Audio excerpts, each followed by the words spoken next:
Hello everybody, my name is Jim Pingle and welcome to our September 2015 Hangout on remote access VPNs. I'm going to be talking about different kinds that we have and what you can use and why you'd want to use them and which situations, that sort of stuff. And we're going to get through a bunch of stuff. Hopefully, probably going to be a little bit over an hour. I'm not plan to be a little bit shorter than that. I may have to, if we run much over that, I may have to skip a couple of things or gloss over a couple of things, but we'll see how we do. First up, I got some project notes. We are going to have a 2.2.5 release coming out in the next few weeks. A lot of beneficial bug fixes and some security fixes, and maybe some new IPsec code we're hoping to bring in, fix a few things and make a few things better. Other than that, our 2.3 version is progressing fast. There's a huge amount of work going into that every single day. We're going to have updates via package, and they're working pretty well in our test builds. The Bootstrap GUI update's nearly complete. Needs a lot of testing and refinement. We've the pages are almost all converted, but we need to go side by side with like a 2.2 box and make sure like the logic for all the showing and hiding of fields and everything and input validation, all that stuff is squared away. A lot of work left to do there, but not hard work, just tedious, figuring it all out work, which we may, we'll have public snapshots in the near future for some help from the community from that. And the new package system is shaping up pretty well. It's not going to be pulling from our current XML manifest style that we have from the current versions. It's going to all be handled by package-ng and using FreeBSD's package protocol and a package server, and even to pull our own files in. So we're going to have even the capability for things like offline package installations and some other cool bells and whistles that are coming. So keep an eye on that. We should hopefully have some news next month about public snapshots, if not a beta or an alpha of some sort for public consumption. There was a VBSDCon not long ago. We had one of our guys, George Neville Neal, made a presentation about performance analysis in FreeBSD that just made it onto YouTube, so you can go ahead and give that a watch if you're interested in some of the performance work that's going on in FreeBSD that will benefit us. All right, things I hope to cover in this Hangout. Like I said, I may not get through all of this because of time, but we'll at least get through one full OpenVPN and one full IPsec style. Going to talk about just VPN concepts in general, why you'd want to use a remote access VPN and things like that, and picking which one and the features of each and things you should and shouldn't do, and then various aspects of security and what you'd want to actually do for that, and what you might want to pick based on the client operating system and everything.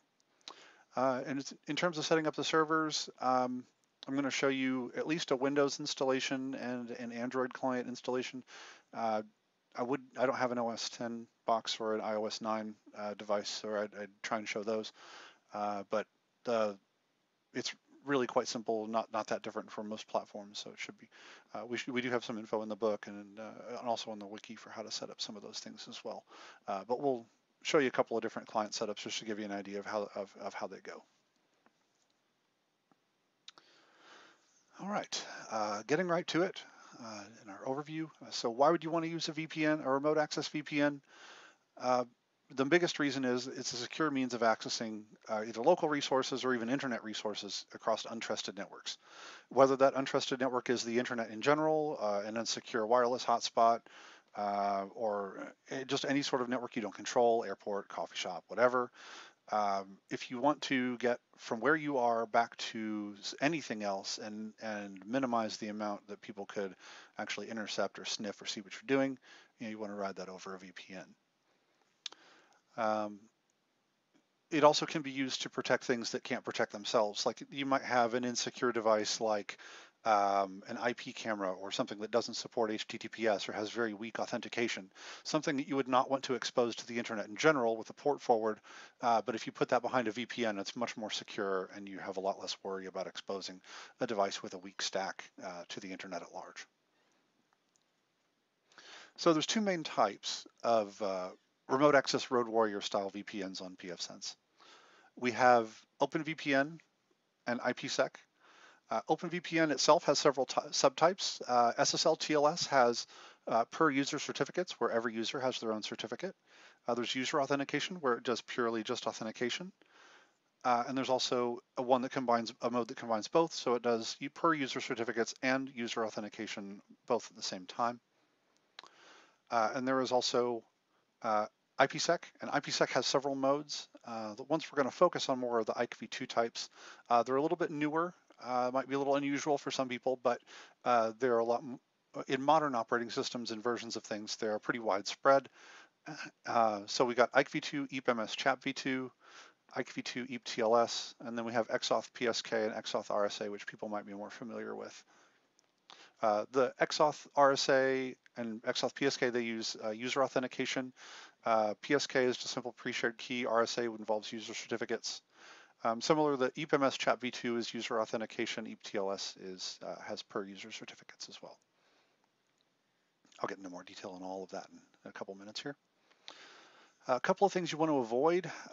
Don't ever use PPTP. If you're using it, stop now. If you don't have a VPN yet, don't even think about using PPTP.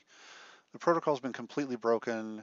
It's worthless, no security whatsoever, and we are removing it from pfSense 2.3 because it's a gaping security hole, and the less people get into it, the better.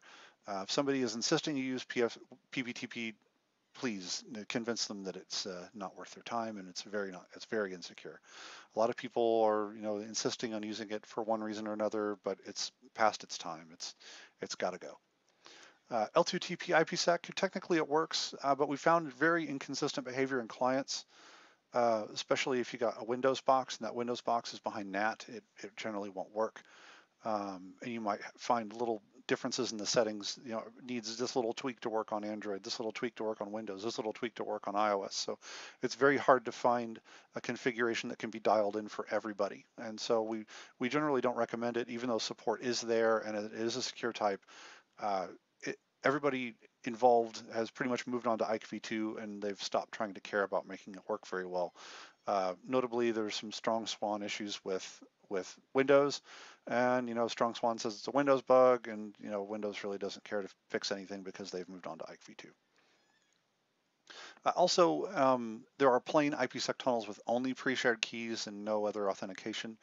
I'm not going to get into those because the client support is very limited. Pretty much just works in a handful of things like ShrewSoft, and the security is fairly weak. It only has the pre-shared key, and it generally relies on aggressive mode to work. And it's not something you want to use if you can help it. There's a couple of choices that flat out aren't available. We don't have a browser-based clientless type VPN. Technically, the client is usually a browser plugin or a Java type thing. There's just no OpenVPN, open source VPN solution for that. Years ago, there was OpenVPN ALS. It was Java-based, and we really didn't want to put Java on the firewall, and that project is not maintained anymore, so it's sort of fallen out of favor. But if something else pops up, we'll certainly consider it.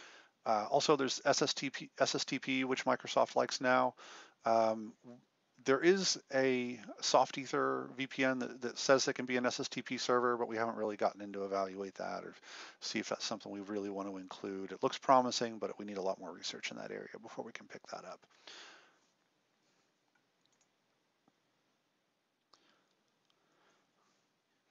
All right, we've got some concepts here, just some general concepts that apply to most all Road Warrior style VPNs. First, a word you're going to hear a lot is a third-party client. It's needed by a lot of these, depending on your type and style. Just that only means that it's an application that you have to install on the operating system, like OpenVPN. You need to install the OpenVPN client, or on Android or iOS, you'd have to install an app for it. It's nothing to be afraid of, but I'll get into that in a little bit more detail in a bit.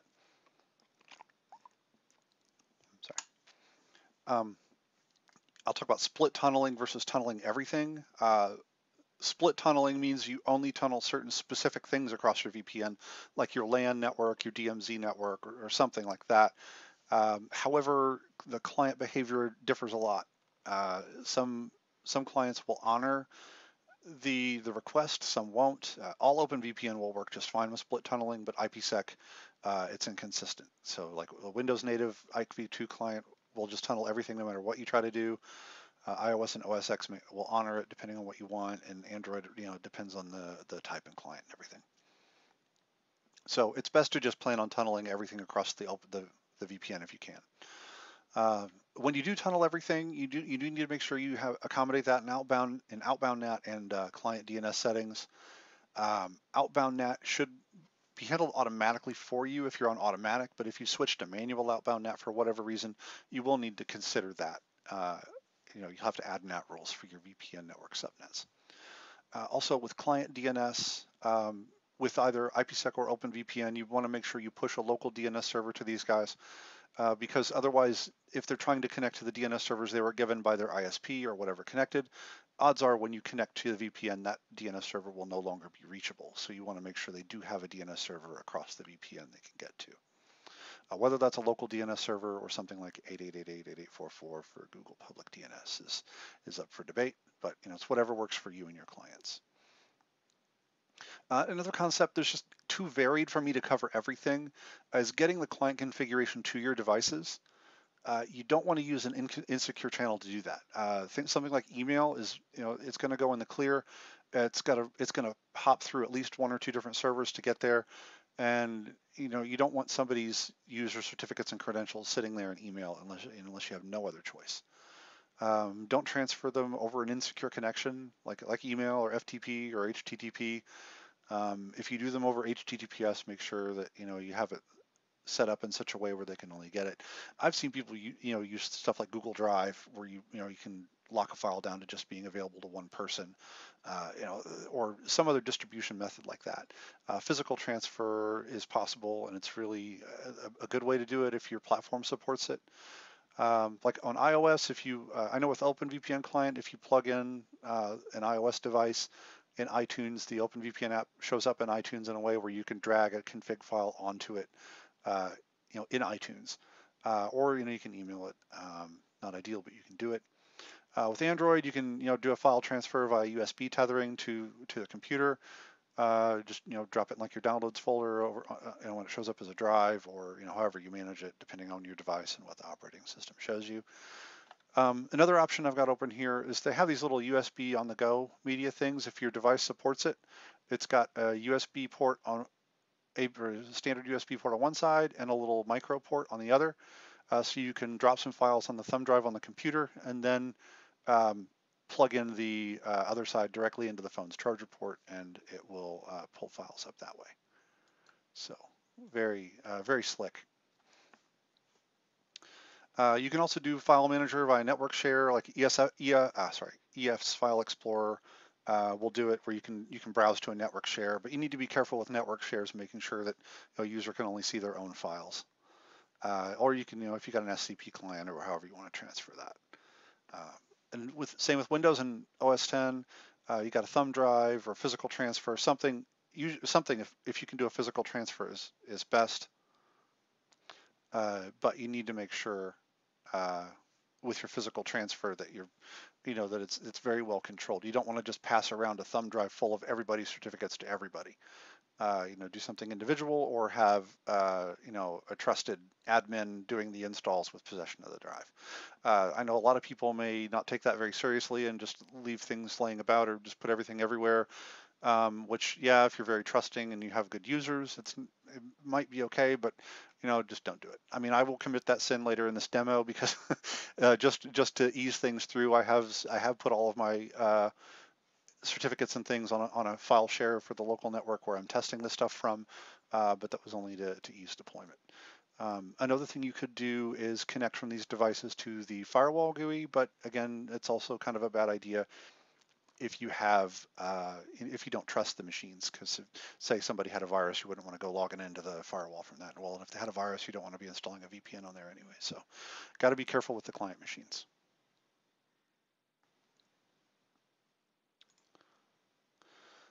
Something else we touch a lot here is certificate structure.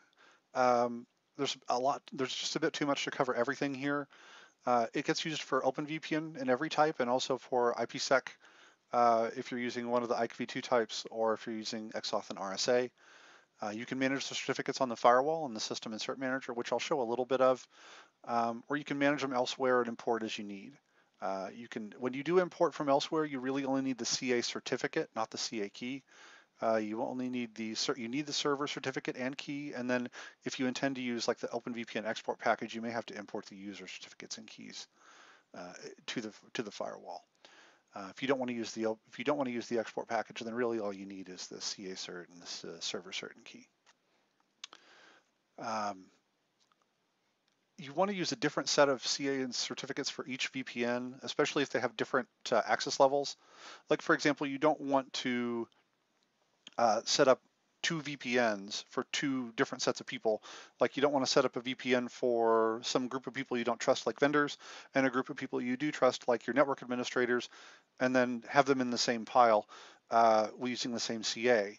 Because you can, the only way that the certificate is validated is if it's a valid certificate against a given CA. So if two VPNs use the same CA, any client can connect with a certificate for either VPN, bar some other settings you have like authentication or TLS keys being different. But it's still something it's better to avoid if at all possible. Every VPN, it's a good practice to give everyone a separate structure. And also, you don't want to use a real structure from a trusted root provider, something like Komodo or whatever, VeriSign. You really don't want to. There's no benefit to doing that for a VPN, and in fact, it lessens the security because then some other CA could, in theory, issue a certificate that would be considered valid for your VPN. So you don't want to trust somebody else. You just want to make it completely internal, just for the VPN. I'm going to talk about using subnets for VPNs too. I'm assuming in all the ones I'm making today, everyone is going to have a unique unused subnet for each remote access VPN. So they're all going to be in their separate subnets. They're not going to be bridged or doing anything like that. You can bridge to LAN with OpenVPN in tap mode, but support for that varies by platform. I know, for example, Android does not do tap. For bridging like that, it's generally a bad idea to bridge so you don't want to do it unless you can't avoid it. There are certain protocols that require being on the same subnet as LAN, and bridging might allow those to work, but it's kind of ugly and it can fall into some bad behavior. So we try to discourage it. It does work if you have all the settings right, but it's not something I'm going to talk about today. Something else, multi-factor auth. We're talking about something or some things you have, like an SSL certificate, a TLS key, so on, and then something like a username, password, pre-shared key. The more factors you have, the better. You can also do authentication with an external token or key, and that all would be backed by Radius, and you'd want to check with the Radius vendor or whatever you have set up in Radius to see what you can do. Usually on the firewall, the only thing you have to do for that is to make sure you go through and in your Radius server settings, increase the timeout, because if there's something that has to happen physically, like with an SMS message or something, a default timeout of like 20 seconds is not going to be enough time for that to all happen. So, sorry, I skipped ahead there. All right, a couple of do's and don'ts. Some basic things. Might be a little repetition here compared to some other sections, but just stuff to be wary of. So you do want to use a VPN instead of passing sensitive data unencrypted, like I mentioned. You do want to use as many security layers as possible. So, obviously there's a security versus convenience trade-off, but ideally, if you have SSL TLS with the TLS key active and user authentication, that's going to be a pretty solid VPN. You don't have to worry too much about security there. If one factor of that gets compromised, it's not going to host the whole VPN. If somebody gives out their password, the other person will still have to have the certificate and the TLS key. Something happens to the TLS key while the certificates and the passwords are still okay. Something happens to the certificate, you can revoke a single certificate and generate a new one. As I mentioned before, you want to use separate VPNs for different groups or purposes. So, vendors and management, things like that, don't try and shoehorn them all into the same VPN. Go ahead and set up separate VPNs for them, especially with OpenVPN. That is super simple. Don't limit yourself to just one VPN. You can have a bunch of them with OpenVPN, or you can have both IPsec and OpenVPN. So, don't try and say, well, I need to do everything with OpenVPN or I need to do everything with IPsec. There's really no compelling reason just to do one. Not when you can, between the two of them, you can cover all your clients.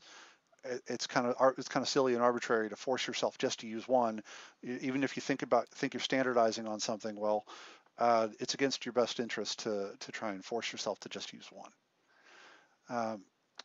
Another don't is don't share or reuse certificates or credentials.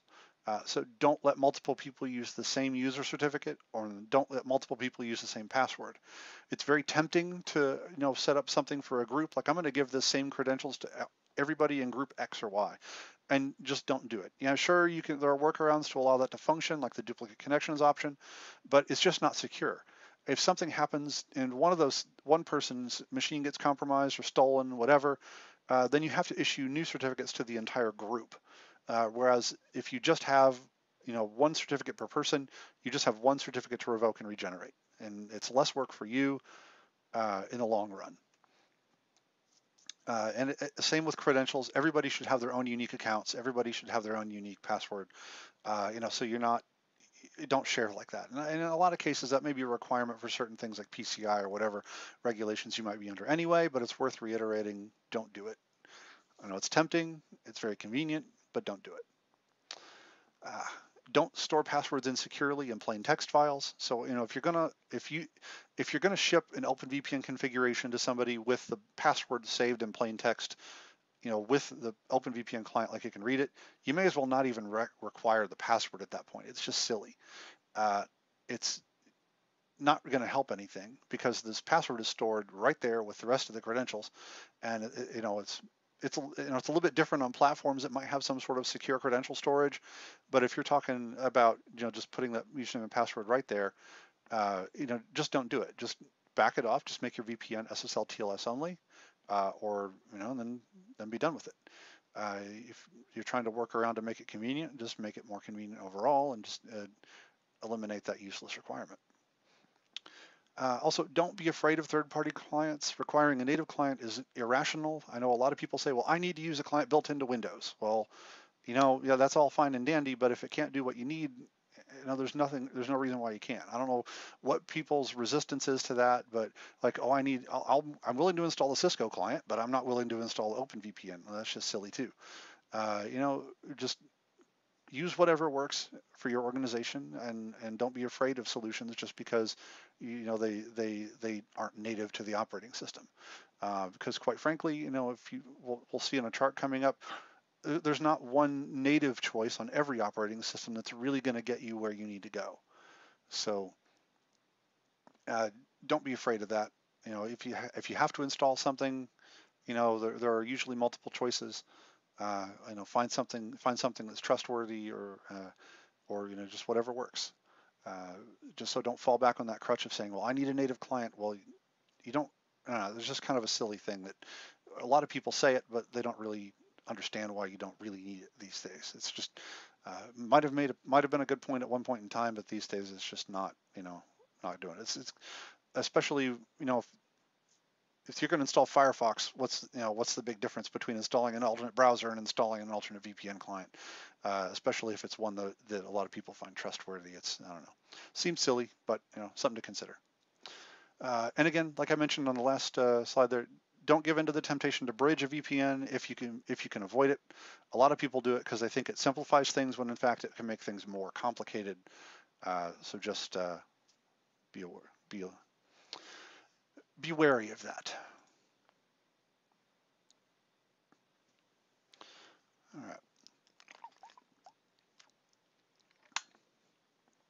right. Sorry. Okay. In terms of authentication choices, OpenVPN, you can use local users on the firewall and the user manager, or you can do remote authentication with Radius or LDAP. IPsec, the capabilities vary by the mode. XAuth-based modes, like XAuth PSK or XAuth RSA, they can pull from the user manager or Radius or LDAP. EAP MS Chat v2 can only use entries from the PSK tab on IPsec that are set for EAP.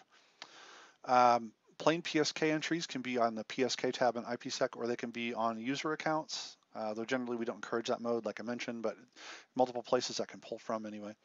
And if you use like L2TP IPsec, you can define the L2TP users on the L2TP settings, or you can also define a radius server there. It doesn't pull from the user manager. Okay, so I've been talking about both of these, and you probably wonder which one you want to choose. So we're going to cover some of the differences between them and some of the similarities as well. You can run them both together, so you don't need to pick just one. They can be good and they can be good working together. You just need to make sure they each have a unique client subnet.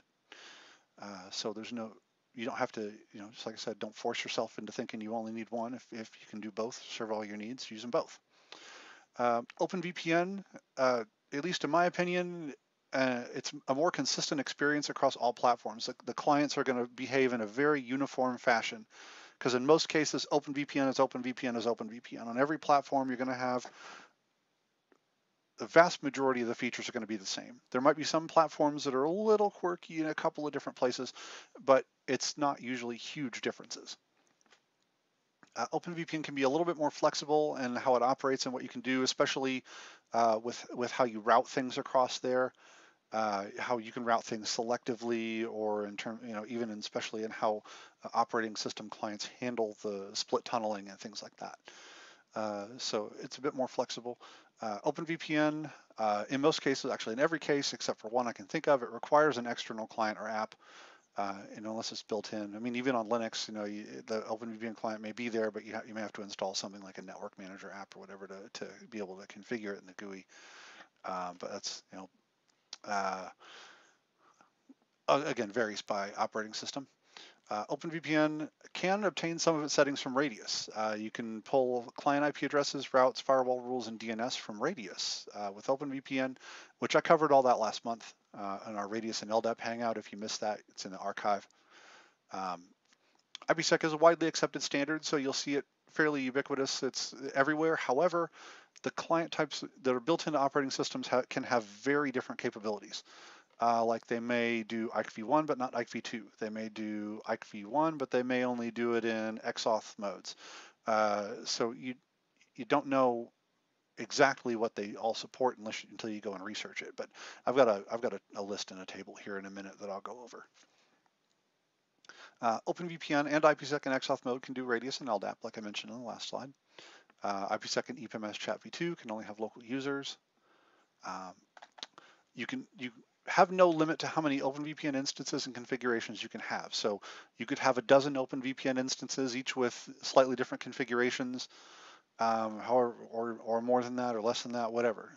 But you can't just you're not limited there. However, with IPsec, there's only one mobile configuration you can have at a time currently. That we are looking at on how to expand that. We are looking into that, but we don't have a good time frame for when we might be able to move beyond that. For the clients, OpenVPN has no issue being behind NAT. So if you're on some bonkers off-the-wall network in some far-flung corner of the earth, you might have no problem with OpenVPN punching out. Especially if you run a couple of different instances on different ports, things like maybe UDP 53 or UDP 123 or something. You can sometimes punch out from networks even through captive portals and things if you're sneaky enough. Whereas IPsec can have issues with NAT depending on what network you're behind. NAT traversal is pretty widely used now, and there's not a ton of problems with that, but some providers have caught on to using NAT, and they don't want VPNs on their networks, and they might have some filtering or problems that they introduce artificially to interfere with NAT or IPsec in general. So generally speaking, OpenVPN you're more likely to get out from any given location, but at least with NAT, the same is usually true, but we still get a handful of problems now and then with IPsec that you don't see with OpenVPN. At this time, IPsec doesn't have a way to assign a specific IP address to a user, where OpenVPN can. You can use client-specific overrides, which is our GUI back to the backend feature of OpenVPN called a client-specific config, or CSC. You can you can put a static IP address or routes or DNS or any specific settings you want for a client. You can change behavior pretty easily on a per client basis. You just need to make an entry for their username or certificate common name, and off they go. OpenVPN can run on TCP mode also, but you generally don't want to do that unless you can't avoid it. Like you say, a network that's out somewhere that your clients are behind that doesn't deal with UDP very well, or they have a path that does something unusual to UDP. You can set up a TCP server, but the reason we discourage that is because it's slower. Because there's a lot more checking and overhead going on, and if there is a problem, you get into a situation of compounded loss. If you're running a TCP protocol like HTTPS inside of TCP outer layer of OpenVPN, if there's some loss, OpenVPN is going to retransmit, and then also the HTTPS client inside is going to retransmit. So any loss is going to be doubled, and so on and so forth. It's going to end up in a lot bigger problems, and it's generally a lot slower. So just use UDP where you can, but if you can't use UDP, you can run TCP if you have to.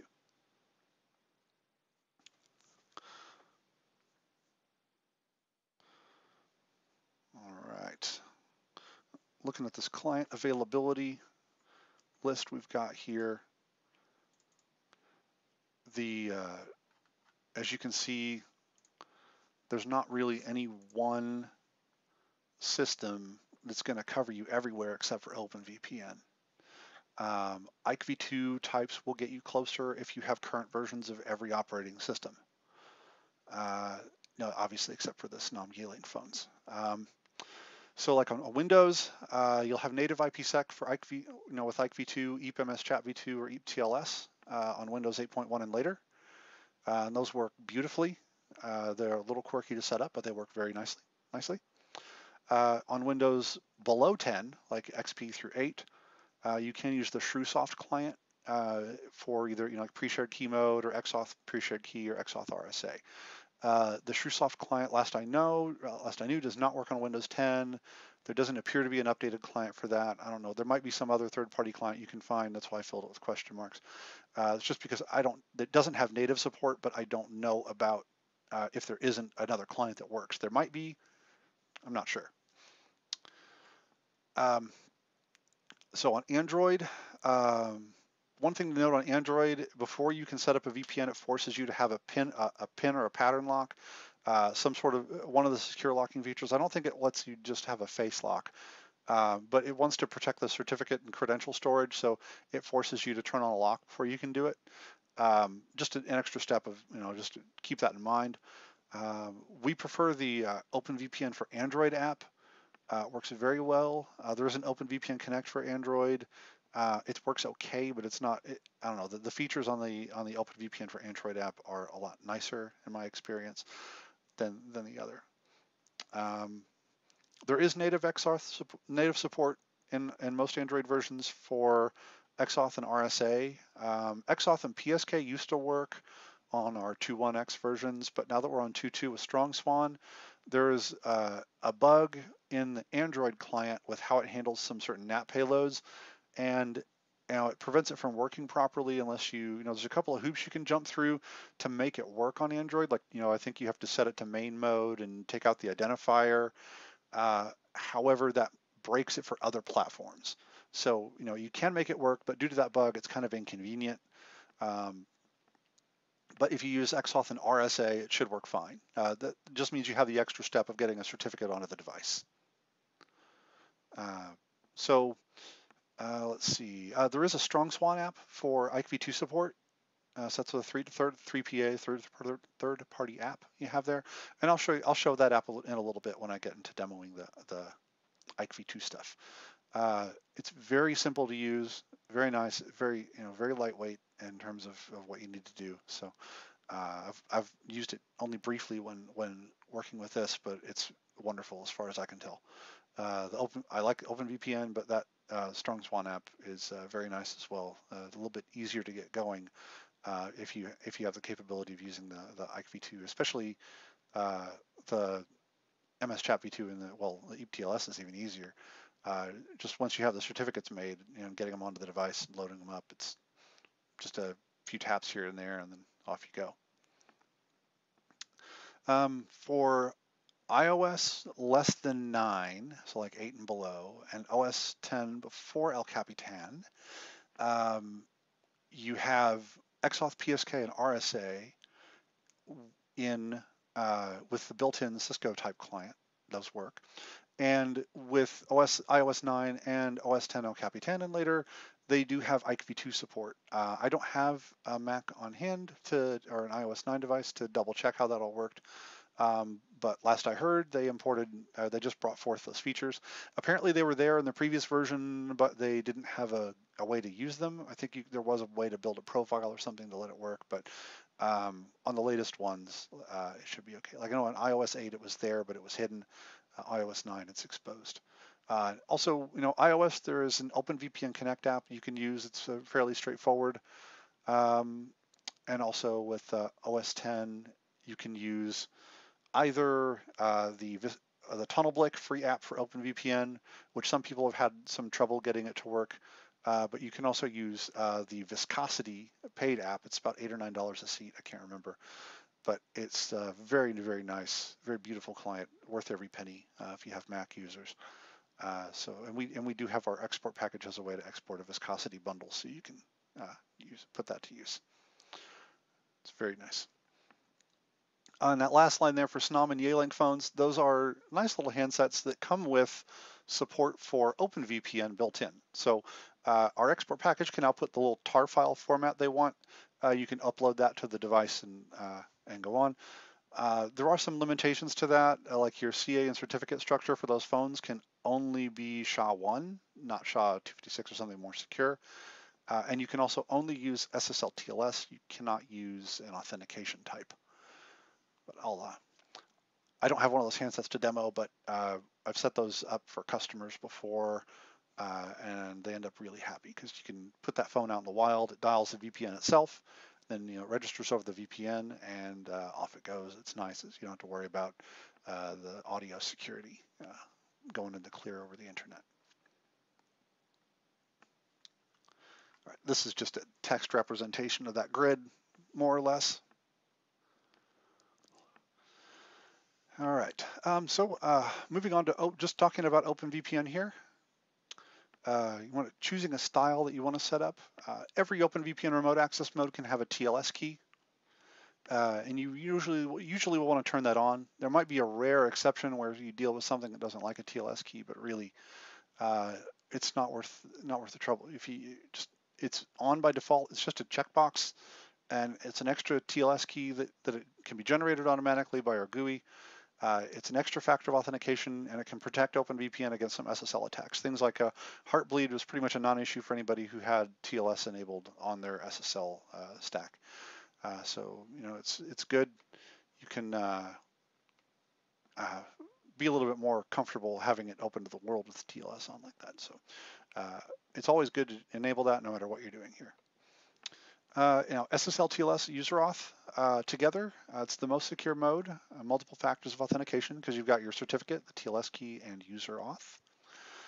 If you enable strict user CN matching, that makes sure that like user A can't use user B's certificate with their own credentials. So, make sure that, if something gets compromised, it's harder for somebody to make use of, an invalid certificate or something to that effect. If you do external authentication, like on a Radius or LDAP server, you can make the certificates manually in the GUI, in the cert manager, not in the user manager. If you have local authentication, you just add local users with the certificates made on the user.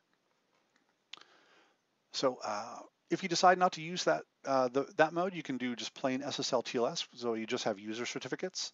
That's useful for embedded devices, like the phones, like I mentioned. Or in cases when you don't want to have to put in a username or password. I know it's not as secure, but some people insist on the convenience, and they may want to have a VPN for maybe some less knowledgeable users that don't want to have to deal with credentials, but obviously less secure, but more convenient. It's up to you. If you just have plain authentication, it is more convenient for external auth. There are no per-user certs to worry about, so you only have one installer you can use for everybody. So everybody gets the same config or installer, and then you don't have to, so it's a lot easier to deploy. However, you don't have the extra security of a per user certificate. So you have to be careful that people don't, have their credentials compromised. However, it's not like somebody can just brute force that. If you have TLS on, you've still got that extra TLS key. Even though it's common for everybody, it's not like somebody can just out of the blue brute force into your VPN like they could, if you didn't have TLS on.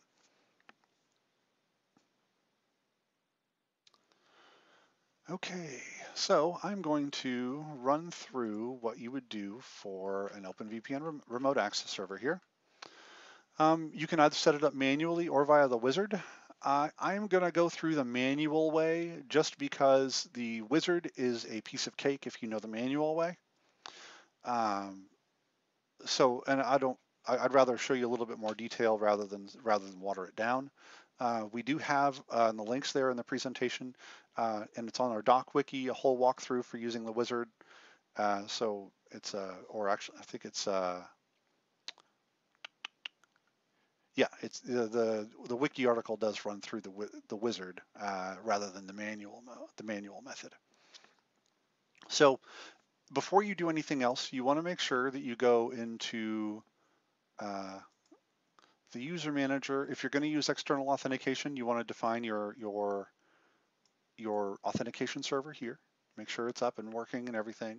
And if you need help with that, we covered that all last week or last month rather in the Hangout last month. You want to make sure you set up a certificate structure. So you need to create a new certificate authority. So you choose create an internal certificate authority. We can put in a name here. Let's call it, I'm just going to call it OVPN2. You can fill all of this stuff out. Does not have to be valid info.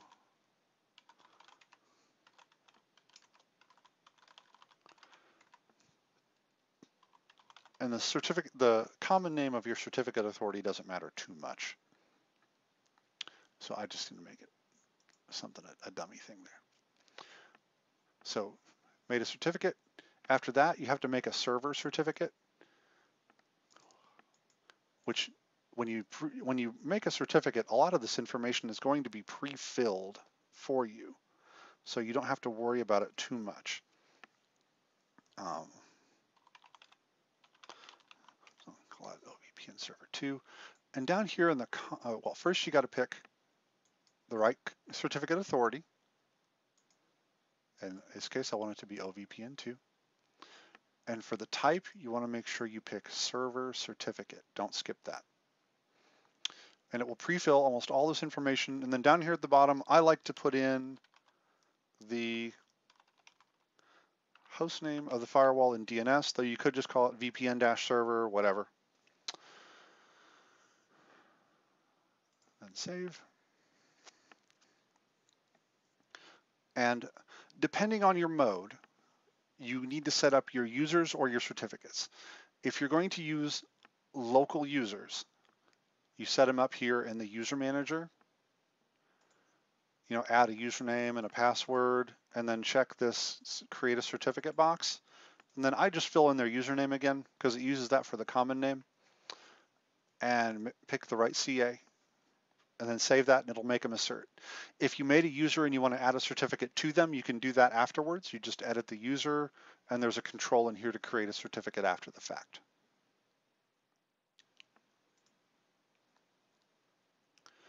If you're using external authentication like I am, I just need to make sure certificate type is on a user certificate. I'm just going to call this one GimP2. Make sure I am on OVPN2 certificate authority. GimP2 is the certificate. And then just repeat that for every user you're going to have. And you don't have to add these before you set it up. You can add these at any time. It's just because we were already talking about the certificate management, I went ahead and added them there. So now that is there, you just go up to VPN, OpenVPN. And then we're just going to add a new server. But really, I'm just going to edit this existing one since I already know what's on here. Alrighty, we got our server mode is set for remote access SSL TLS and user auth. We are set for radius authentication for the backend for authentication. Protocol, I'm using UDP. The device mode is ton. If you were going to bridge, you'd use TAP, but device mode here is going to be ton for vast majority of cases. The interface is going to be WAN. If you have a high availability cluster using CARP, you would want to choose the CARP VIP here. You could choose a second WAN or a VIP on a WAN, or whatever the users are going to connect to. That's what you'd want to pick here. It's especially important with CARP that if you have a CARP VIP set up, you want to use a CARP VIP, because otherwise they'll try to connect to the individual firewall, and if your primary is down, they wouldn't get to the secondary. Local port 1194 is the most common starting port. You can really have any port you want there as long as it's not in use by some other daemon. So 1194 is good. You could, like I said earlier, you could use 53 or 123 or some other common UDP port if you're trying to be sneaky. Description, just put remote access. TLS authentication, I've already got a key in here.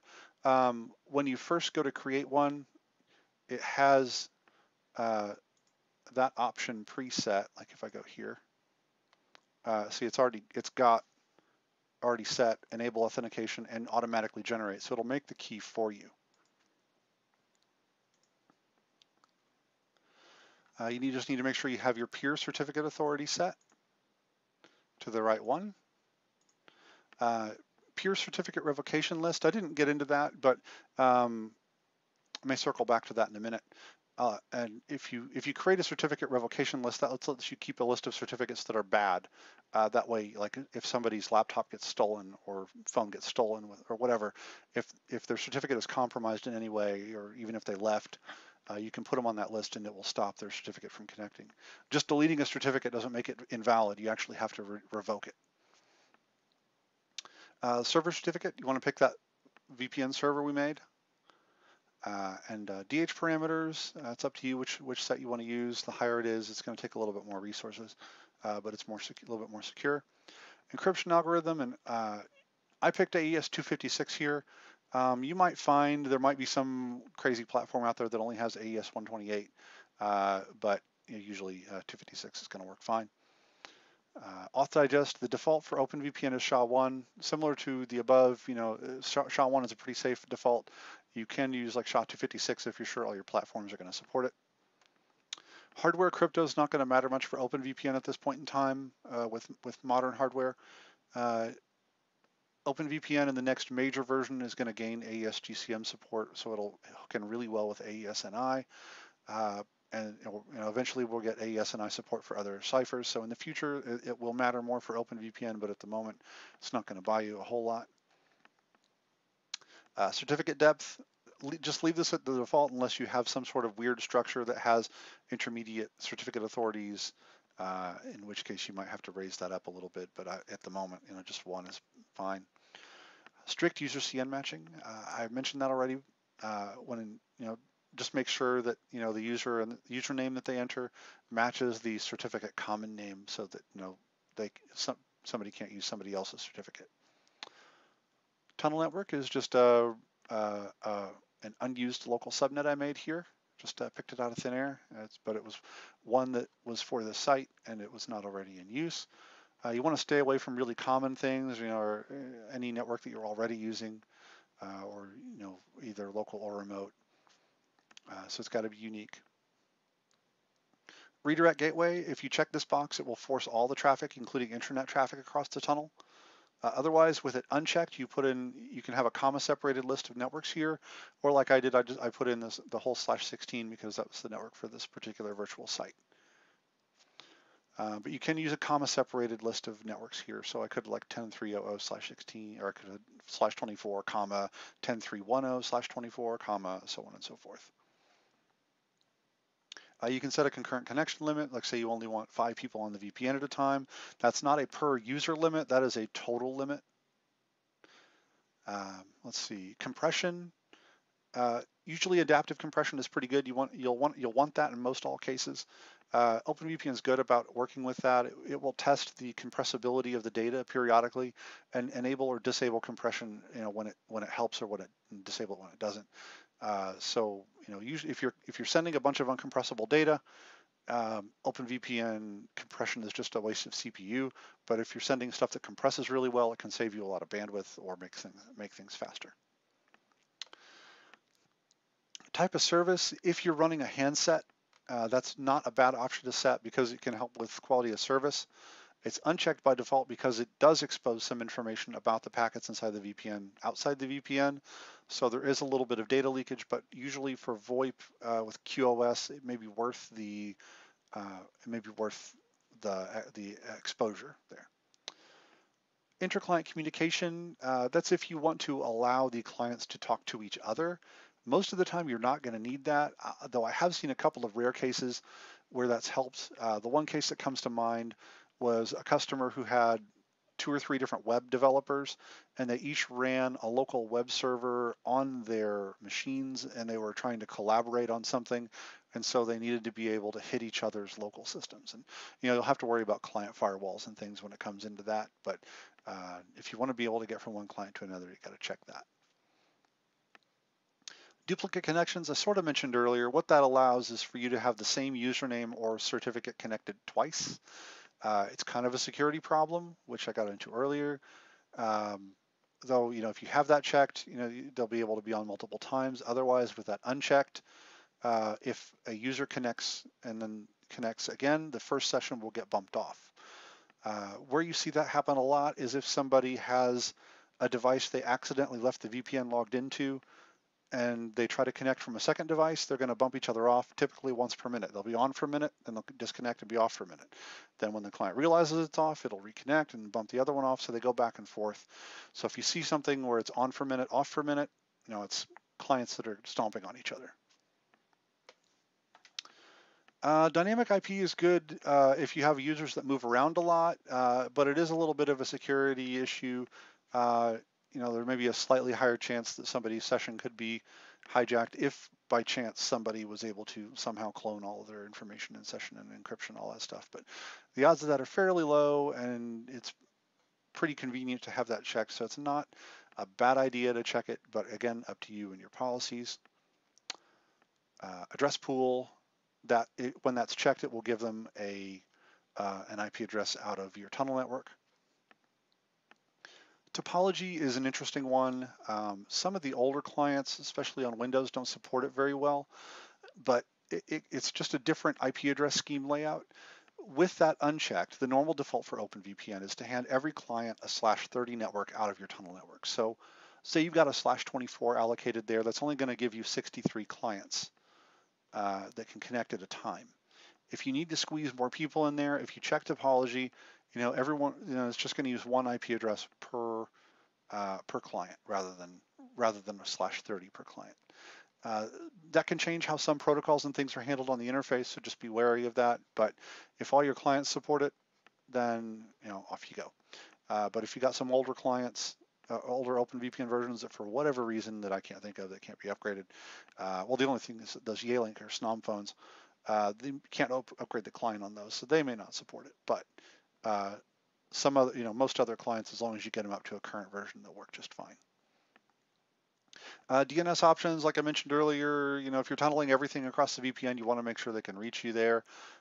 If you're doing split tunneling, it's still good to have those. That way they know, they'll know to look up your local addresses over the VPN. If you have any, if you want to do DNS, that's all up to you. Rest of the options are kind of self-explanatory, or we get into them in the wiki. Advanced options, if you know OpenVPN, you can drop some stuff in there if you want. All right. So, you just go through all that, pick out the options that are best for you and your site, and save it. And then you want to make sure you add firewall rules. First, you need to add a rule on the WAN. Kind of unnecessary in this test VM here, but just in your live one, you'll need it. I'm passing UDP traffic from any source into my WAN address on port 1194. That's going to allow them to my OpenVPN server. And the wizard will give you an option to add this in automatically if you want. Over here on the OpenVPN tab, I've just allowed everything. And this OpenVPN tab won't show up until you define an OpenVPN client or server. So, it may not be there to start with, but once you save that server, it will show up. Then just add whatever you want to allow. You want to be as specific there as you can, but some people are a little laissez-faire with that, and they'll just allow everything. Once you've got your firewall rules and everything else, if you've got all your rules, everything set, you got your clients already, we can pop over here and look at client export. The client export package, it's just a regular package. You can install it from the system and packages on the available packages tab. Once you've got it ready, it's here under VPN and OpenVPN on the client export tab. You pick whichever remote access server. If you've got multiple, they'll all show up there as long as they are remote access style. Hostname resolution. By default, it picks the interface IP address. However, if you have a DNS entry, like a DINE DNS entry will show up here automatically. The installation hostname will use the hostname assigned to the firewall. Other lets you just freeform put in whatever hostname you've got. If you have another entry in DNS, like say you've got vpn.mydomain.com. And there's a couple of automatic options here that will work with port forward targets. I'll kind of touch on that in a little bit, but it's beyond what we can get into today. Verify server CN. Most of the time you're fine with using that, leaving that at the default. You might find some cases where you really need to use one of the older options or disable that entirely. It's more secure to let it verify that, but again, it depends on your clients.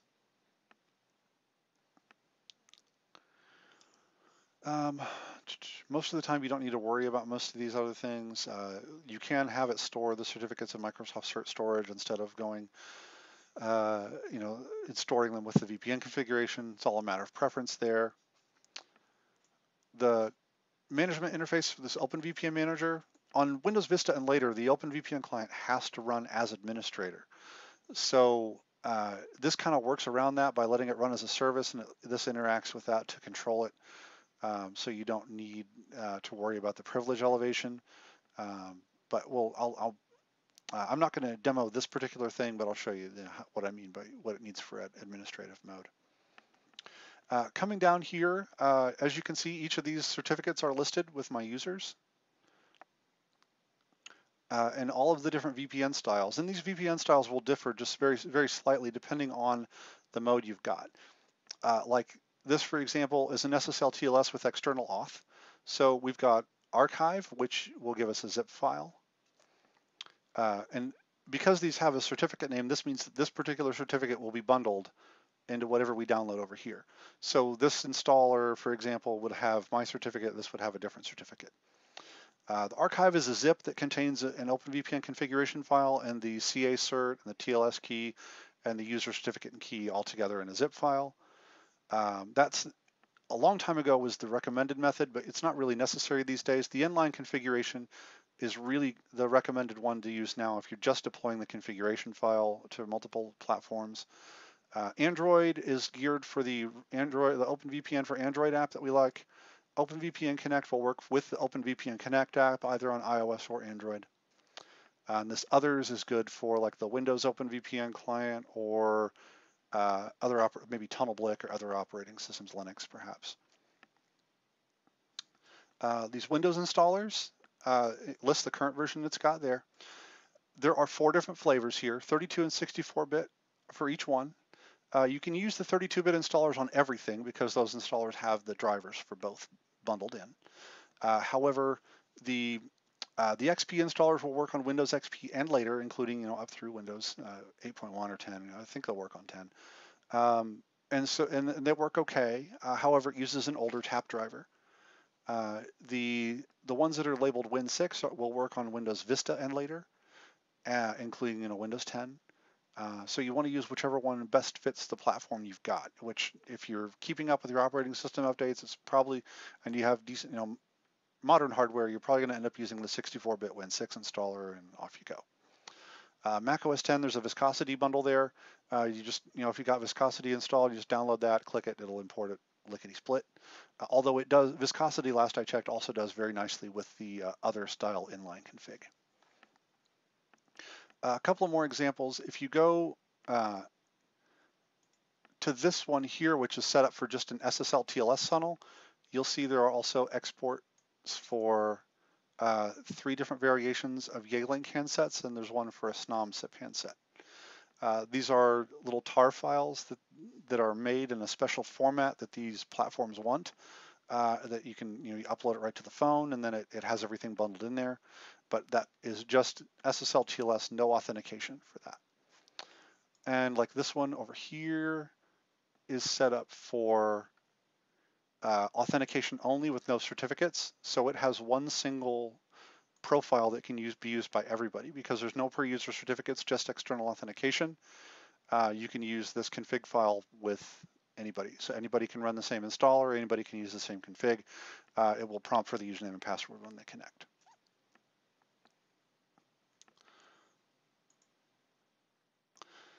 All right, go through a couple of little client installs here. When you download these installers, they'll be, just wherever they end up landing. All you really need to do is, you can see in the file name, it's bundled with the particular username, certificate, and everything. You just double click it, run. I've already got the client installed here, so it does skip some things, but really you just click install and then next, and then finish. You got to make sure you click finish and not cancel or cancel out of it. You got to make sure you get all the way through it. And really, it's just that simple. And then you can just run it, double click it from there. And when you right click, if you only have one profile, it doesn't show you these other options, but because I've got multiple profiles here, it shows you the different choices we've got. Now this is just an account I have with Jim P and Jim P. It'll spin and whir as it connects and talks to the server. And then you can see the VPN client went green. And then if I open up a command prompt, I can do 10301, which is the LAN address of that firewall we connected to. And there's a server behind it on 10. And if I open up a web browser,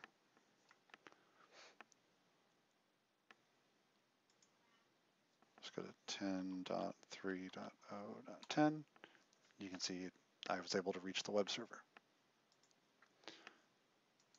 If I disconnect, obviously I can't reach it. So it's really just that simple, not a lot to it. Same goes for Windows 10 or Windows 8.1 or the others, anything later than Vista. If you have, you just would click the right installer here, like that one, for example, and just run through the installer. You'll end up with a shortcut here. If you go to the properties of the shortcut and compatibility, you want to make sure that you have it set here, run this as administrator. So then when you do run it, it'll give a UAC prompt. Just say yes. And there's our little icon. I just right click, go to the one I want to connect to.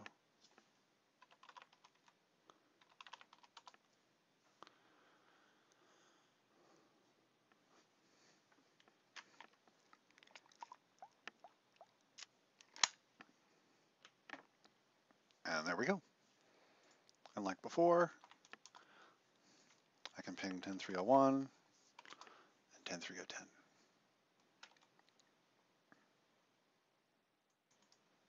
And then disconnect. Now, just a second here.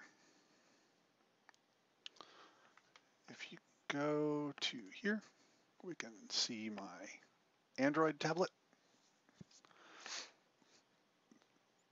And if we go to OpenVPN for Android, oh, it already thought it was connected. Okay, OpenVPN for Android, you can go, once you get the config onto the device, you can just tap import up in the upper right. and then it goes, it will show you a list of files, and then you just find your VPN configuration, which is there at the bottom of the list for me. Has an import log where it tells you, it'll tell you a couple options it didn't recognize, yada yada. And just do import.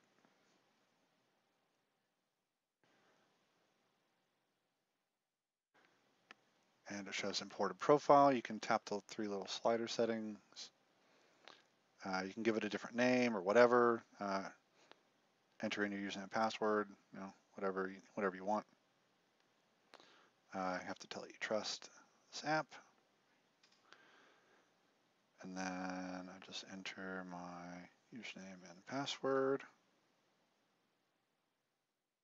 I'm going to commit a sin here and save my password. Hit OK. And then it's going to take me to a log where it shows what if I'm connected.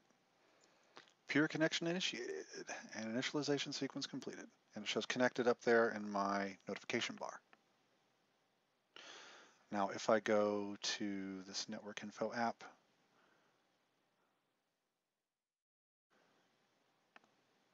sorry, there's a little bit of a screen lag on my Android connection here. You can see I've got an IP address 10.3.2016, so it is connected. And if I go over here in the NetSwiss tool, I can ping 10.3.01.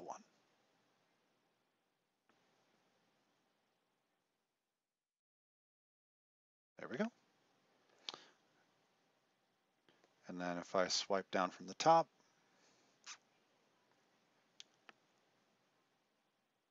I'll wait for it to catch up. Just tap on OpenVPN and it will bring up a little status screen. And I can click disconnect from there.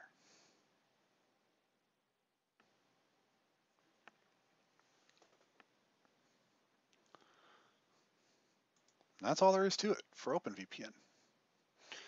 I've got a link here to the Google Play app. It's also the same link that shows up in the export package at the bottom. And we'll move on to IPsec. We're running a little bit over time, but I'll keep going with this one. I'll only go through the EPMS Chat v2 in terms of settings and setup. Should be okay. Just so when you're choosing an IPsec setup style, IPsec XAuth and PSK works fine in a lot of cases, but not on current Android devices. Like I said, you can sort of work around that in a certain way if you're willing to compromise support for other platforms. But you might be better off just choosing a different type altogether. XAuth RSA works better, it's more secure, a little bit more difficult to deploy because you have to install the certificates on the clients. There's also no specific way to tie a user to one cert, so any cert is valid for any user. IKV2 EPMS Chat v2, it's what I consider the ideal option for Windows, Linux, Android, pretty much everything that's current version. It does user authentication. It doesn't do per user certs, but it does still verify the server certificate against a CA installed on the client. And it can be very picky about the certificate properties, but it's all documented on the wiki, and I will go over what it takes to make here in a moment. IKV2 EPTLS, also good. It does not do user authentication, but it does have per user certificates. So it's a good one if you don't want to have them enter username and password. A little bit more difficult above and beyond EPMS Chat v2 only because you have to install the user certificate on the client device. An L2TP IPsec, I already covered why it's not a very good option. It's just the client support's kind of quirky. Okay, so we need to go back into our firewall here. So for the EPMS Chat v2, first things first, like with OpenVPN, we need to go into the certificate manager. We need to make a new certificate authority. Just like before, I made a separate one here, just called it IPsec CAA. Same here, IPsec CAA. Just a standard certificate authority, nothing fancy about that. Where it gets tricky is the server certificate. When you make the server certificate, you got to pick create internal certificate. We'll call this IKV2 blah. Need to make sure you pick the right certificate authority. You have to choose server certificate, just like with OpenVPN, but here's where it gets really wonky. For the certificate common name, you have to put in the host name of the firewall as it exists in DNS. If the client is going to connect by IP address instead of host name, you need to put that here. Windows clients will ignore these alternative names, but Linux-based clients, especially StrongSwan, require them. So you have to have an IP address-based entry, and you have to have the host name again.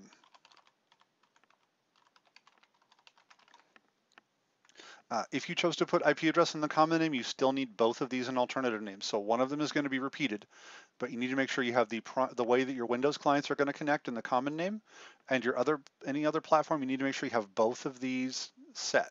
So we've got IP address and we've got DNS.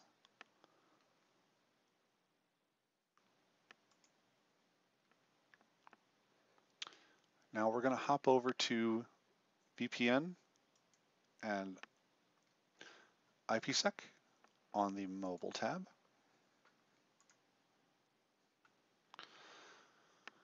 All right, you want to check enable. MS Chat v2 does not use this, but the GUI still requires you to pick something, so just select local database there. Leave group auth on none. Virtual address pool, this is similar to the tunnel network on OpenVPN, where you just pick an unused local network and put it there. I just picked another random network unused in this local structure, /24. This will just hand out one IP address per client, so you don't have any of the issues you might have had with OpenVPN there. Network list, Windows does not honor this. I'm not sure about the other clients, but what this is if you have this checked, whatever you list in your phase 2 will get provided to the clients as a list of networks for split tunneling. However, with that unchecked, it will try to tunnel everything. And I just left it off just to make sure, because I know Windows doesn't support it, and I'd rather have a consistent experience for all my clients. Save XAuth password, I don't think that's relevant for the IKV2, but you can go ahead and check it just in case the client cares. DNS, similar to OpenVPN, if you're tunneling everything, you want to make sure they have at least one valid DNS server they can reach. Even if you're doing split tunneling, you want to still have something there so they can resolve your local DNS. All right, once you save that, it's going to offer to either on the mobile tab or tunnels tab, let you create a new phase 1 for mobile. And when you do, it'll show up like this one. You want to set the key exchange version here to V2. Internet protocols, IPv4, interfaces WAN. Again, if you had CARP or HA, you want to pick a VIP there, or pick whichever WAN you want. Usually, whichever one's your default gateway is the best one.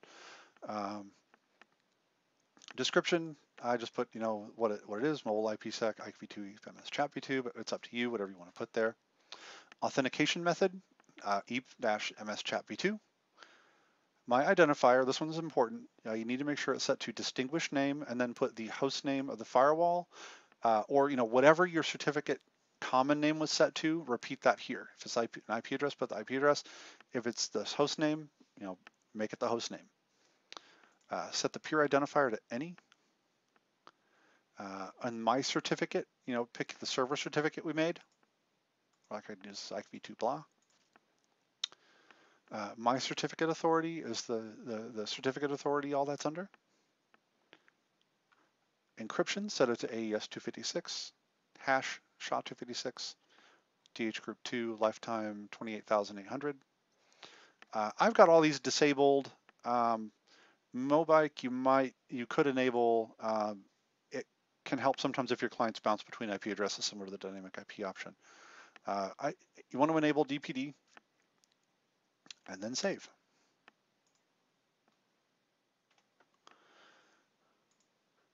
Here under phase 2, you want to make a new entry here. And we are going to tunnel everything. So I've changed it to network and put 0.0.0.0/0, which is shorthand for tunnel all. It just means every possible network. The description, I just put tunnel everything. Protocol is ESP. Encryption is AES-256. Hash is SHA-1. pfS off. Lifetime 3600. And then save.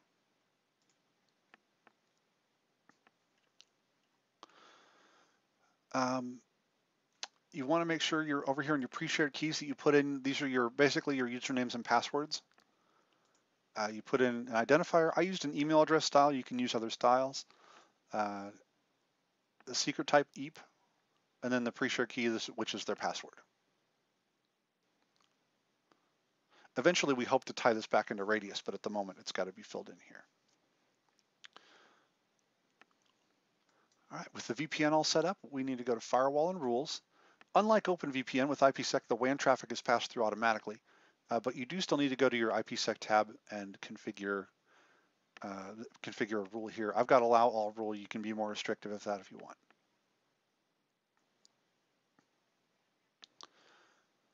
So just I've got allow any protocol from any to any. You can be as strict as you want there. Okay, you need to go into the cert manager and export the CA certificate, just this first down arrow here. And then you want to save that somewhere, and then transfer that over to your target client. Whether you do that, like I said, over the network. This is just the CA certificate, so it is not as secretive as something that would involve a key.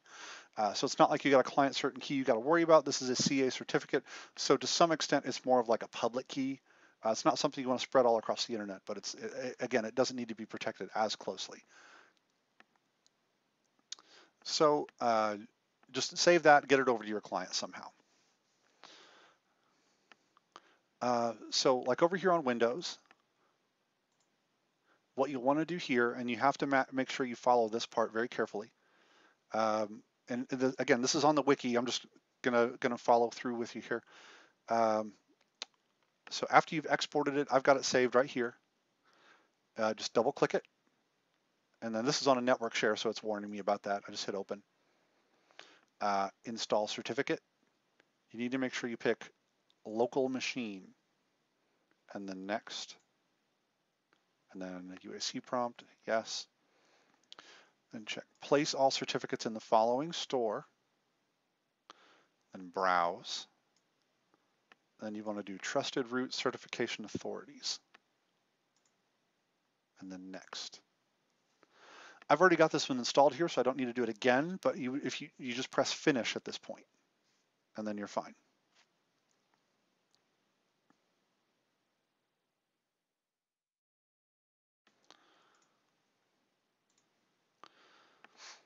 And then let's see, we just add the VPN connection here.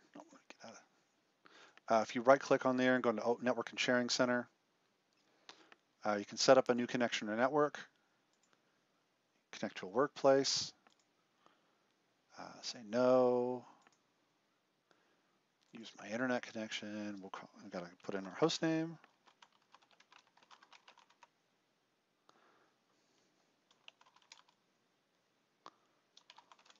Call it ResVPN 3 since I already had two others. And then create. Now we're not done. What we need to do is go into change adapter settings, and you need to right click this and go to properties. Then to the security tab, type of VPN, you need to set that explicitly to IKV2. Require encryption. Check use EAP, and then make sure it's set to secure password EAP MS chat v2.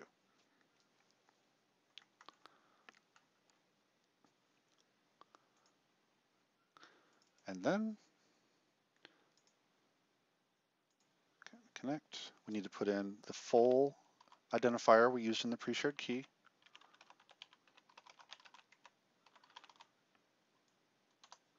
Then connect, and boom, we're connected. And I can reach the server behind the VPN again.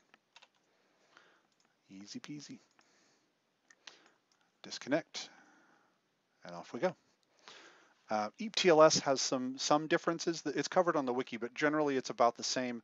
You will have an extra step where you need to import the client certificate, which is a slightly different way yet. And when you make the client certificate, there's a slightly different thing you need to do there. when you make an EAP-TLS client certificate, you need to have the username and the common name, and then you need to make a subject alternative name with the username again listed as a DNS SAN. So, so you put the username, add a SAN, put DNS, then the username again. That's all on the wiki. If you wanted to use EAP-TLS, you can do that. This one is set for EAP-TLS, and it's, again, super simple. And once you have all the certs in there, you pretty much just aim it at the right place. You do have to make a couple of edits to the VPN profile, but then you're connected on through.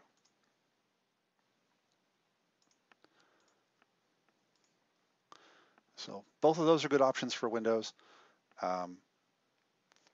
And hold on a second, and I will zip through how you do that on Android as well. You start up the Strong Swan client. When you add a profile, you just put in the gateway address, which is going to be the DNS host name. You set the type to EAP username and password. Put in username and password. You do have to import that CA, which you can do inside the Strong Swan app from CA certificates. You just have to import in the options, and it's right there. You'll be able to find it on your on your profile. It's super simple.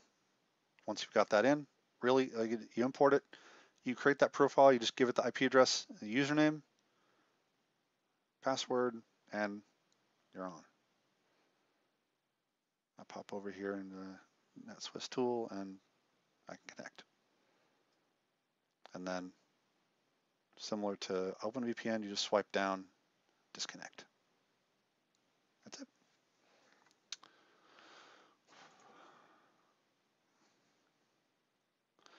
I was hoping to get through XLF PSK, but we're way over on time, so I'm not going to get into that. The only thing I was going to show on there was going to be on Windows XP or up through Windows 8. You can use the ShrewSoft client to do that. It's very straightforward, just copying the settings that you put in. That setup is covered on the wiki. I don't think we've got the Strong Swan settings in the wiki. I think those are in the book though, but very simple to get through. Although I would prefer doing the IKV2 types, but if you can't, it's a good alternative. The XLF RSA would be even better, except you have to worry about the certificate steps, but you can work through all that. A couple of extra little bonus things to mention for OpenVPN. You can do multi-WAN with OpenVPN. Bind the OpenVPN server to localhost, set up port forwards on each WAN pointing to it on localhost, and then in the export package, you have there's two different methods you can use to pull those. And then OpenVPN on multiple ports, same deal. Bind to one place and then put up port forwards to go in. If you use the export package again, there's automatic methods. We'll add a bunch of remote statements and it will just try each one until it latches onto one. You can also do some port sharing with OpenVPN. If you have an HTTPS web server on, say, 443, OpenVPN is smart enough, it can set up a port share to where it will look at the incoming client connection. If it's OpenVPN, it will handle it. If it's not OpenVPN, it'll pass that off to a server behind the firewall. It's pretty slick, but it requires using TCP, which is not ideal. But in cases where you need to be really sneaky, it may be worth the trouble. All right, so that's really all the time I had to cover today. Just for those who are curious, all of the virtual machines I used are running on one of our SG4860 units. I put ESX server on there, and I've got all of these VMs running. Obviously some of them with some fairly modest requirements in terms of RAM. I'm using some NFS storage because the MSATA I have is fairly small, but just for curiosity's sake, just see if I could do it, and I did it, and it's running extremely well, and I'm going to probably keep doing it for future Hangouts because it's very convenient. So I've got several servers that are just running little web servers, lots of pfSense VMs, and I've got a Linux client that's running Linux Mint. I've got Windows 10 and Windows XP all running on here, and I've got some RAM to spare. and the CPU doesn't do much, or doesn't have much to speak of. It's just really, really nice, really convenient. So if you're interested in setting up like a little lab in a box type thing for a home lab or a small demo lab or something, these things are just beautiful for that. So it might be a good idea to pick up an extra 4860 or 8860 and have at it. Those things are, it's running like a champ. All right. One thing I was going to mention too, don't have a lot of time, but I was going to show a little bit of a 2.3 VM that we've got here. Things are shaping up really nice. It's looking very, very pretty, and it's only gonna get better from here. So we've got a lot of different places that have been cleaned up, and the theme is very responsive. It's not tied to a fixed width, and it's just really, really nice all around. So I don't know if you had any specific questions about that you can ask, or anything else. I'm going to open it up to questions now. If for those of you that are still here, I know some people dropped off because we were running over, but if anybody's left that has any questions, go ahead and type them out. I'll give it a couple of minutes for open questions. If you're going to be typing for a while, you might just type a little word or something, so I know to wait for you, because I know sometimes I've seen a question. I've started to wrap up, and then I've seen a question come through. But you can go ahead and type it in the chat. I did mention it a little bit earlier. UDP, it doesn't do the extra checking and verification that TCP does for the connection. Like TCP will ensure that every packet arrives at the destination. If you're using TCP for a VPN and there's loss and you're running TCP inside TCP, you get compounded loss. So you get a situation where the outer packet for the VPN is retransmitting and the protocol inside that is retransmitting. So you're retransmitting retransmits and so on and so forth. And it ends up being a lot slower. Whereas with UDP for the outside of the VPN, you just leave it up to the retransmitting handling of the TCP connection inside the VPN. So it's a lot closer to what you get in terms of like on the wire type thing.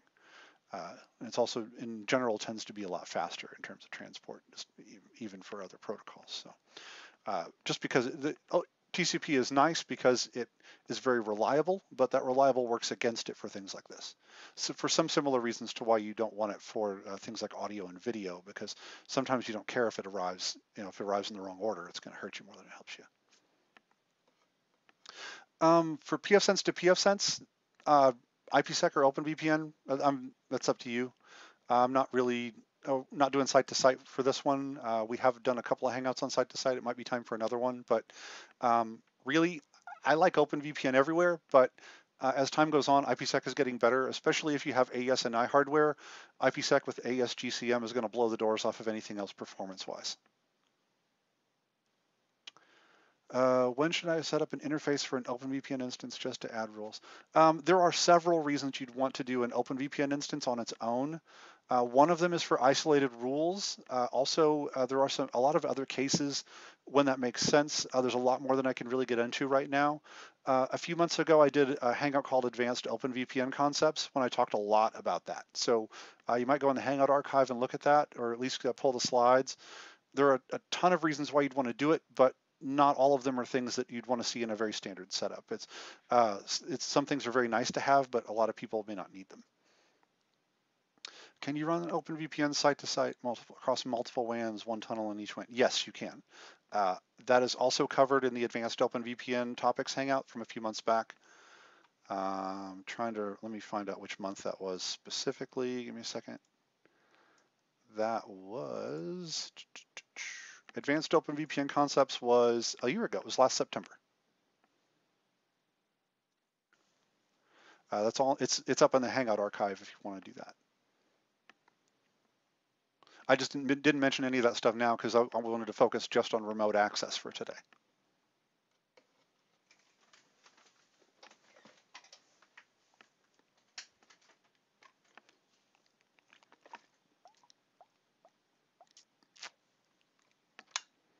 The purpose of the tunnel network in OpenVPN is to assign the clients an IP address. The only time you don't want that is when you don't necessarily want that is when you're bridging, in which case you might want those addresses to be assigned by DHCP. So your tunnel network is going to give your client an address inside your VPN subnet, so to speak. So it has an IP address, and then it can route across that, over back into your network using traditional routing methods rather than trying to rely on something funny or special. But it's just the tunnel network is really, it's like an address pool that it's going to pull the client addresses from. In the standard mode, OpenVPN puts one address, it takes a /30, gives the client one address and the server one address, and a virtual little network just between the client and the server. So the client talks to the server via that virtual address, and then it, OpenVPN handles it up to the rest of the operating system and out to the rest of the network.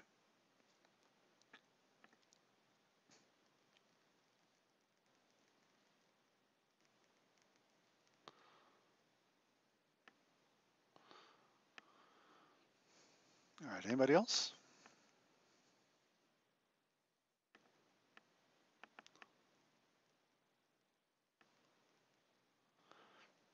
Well, IPsec does have it. It's just called something different. In IPsec, it's actually labeled address pool, and OpenVPN, it's called tunnel network. Similar concept. They both need it. The clients get an address in either case. Like I said, the only time you wouldn't is in a bridging, in which case it would come from DHCP. You wouldn't give it out in the tunnel network. Do they still create /30 networks? Yes, they do internally, unless you turn on that topology box, which turns on the feature called topology subnet, in which case it flips to a mode where everybody gets an IP address in one large subnet, like a /24, for example. However, not all clients support that, so we don't turn it on by default.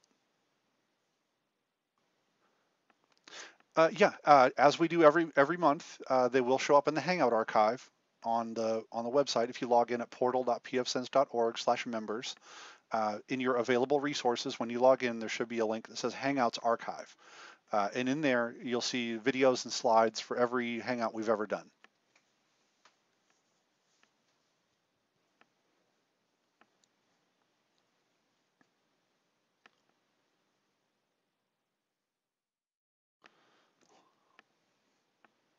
All right, any more questions?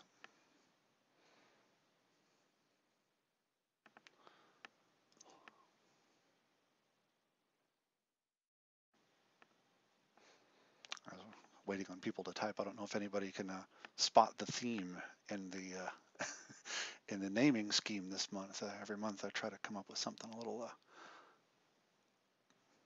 interesting. See if anybody spots it.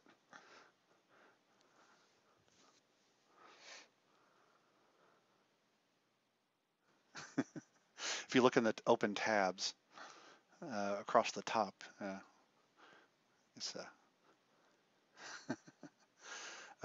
something wrong with auto. Not that I'm aware of, Jeff. I'm not aware of anything that's wrong with them. Well, sorry, yeah, example.com is, I use that just because it's the standard placeholder, but there, yep, Jeff got it. All that and all the users and all the certificates and everything, aside from my own name, they're all either Doctor Who companions or auxiliary characters that would show up.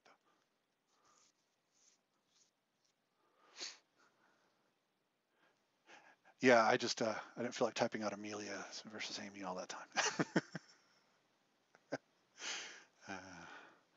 And collectively, that's the Amy and Rory together are an HA cluster that I had labeled in DNS pawns. But I don't know. Might be a little too geeky for some people. My wife and I have been binge watching Doctor Who for the last month, so it was stuck in my head. All right, so if there are no more questions, we'll go ahead and wrap it up, and we'll see you next month. I'm not sure what our topic's going to be, but I probably will end up doing a continuation on this where I cover more variations at some point in the future. I know we hit the highlights today, but really it didn't get to do as much as I want. And it's actually Jim, not Chris. I know it says Chris on there, but he's the name on the account. So Jim Pingle is my name. Jim P on the forum, and just about everywhere else. So, alrighty, we'll see you next month.